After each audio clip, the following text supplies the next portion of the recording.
People use migration in a variety of different ways, and they use migration to adapt to the impacts of climate change and other livelihood shocks and stresses.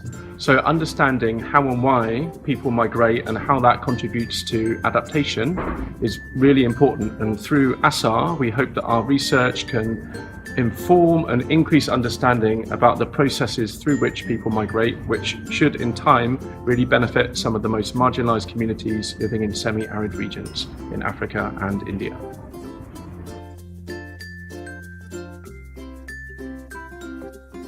We've been talking to farmers, pastoralists, small traders, and trying to understand that what motivates their decisions to move from one place to another, or what makes certain people not choose to move. So before coming here, we've tried to standardize this methodology across all the 4 researchers who are doing this work, so that we collect data that's sort of comparable and that we can then sit together and analyze. And here in Cape Town, what we're doing now is discussing what are the analytical themes that can come out of this data, coming up with a frame through which we can start teasing out the findings from what we've collected.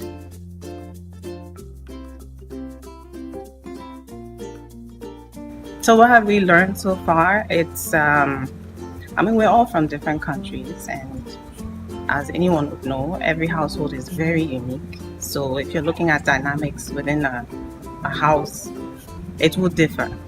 So if you're looking across cultures, obviously the differences would be very wide. So I think initially we were a bit worried, or we didn't know what kind of themes would emerge.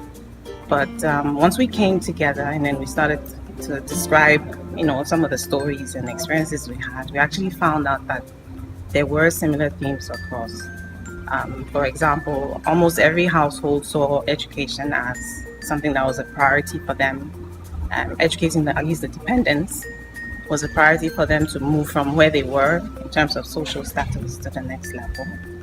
And then also, depending on the role of the individual in the house, so if you're the breadwinner, like the household head, or the child or dependent, or if you're male or female, all these things actually influenced your choices in being able to move or not.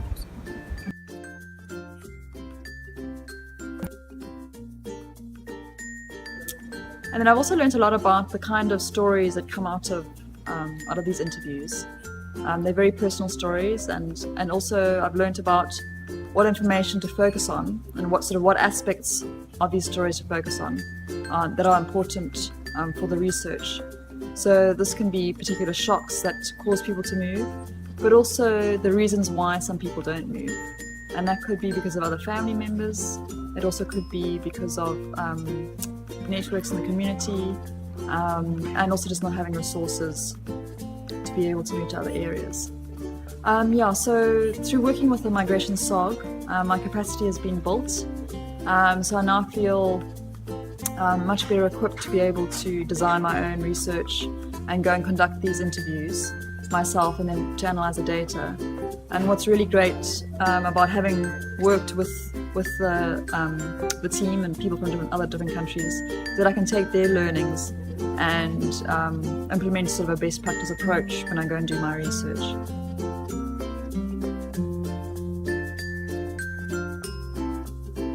The next steps are to produce a toolkit which will help researchers within ASSAR understand how to do this method, and then we hope to produce 2 papers, one focusing on the methodology and one focusing on the empirical results.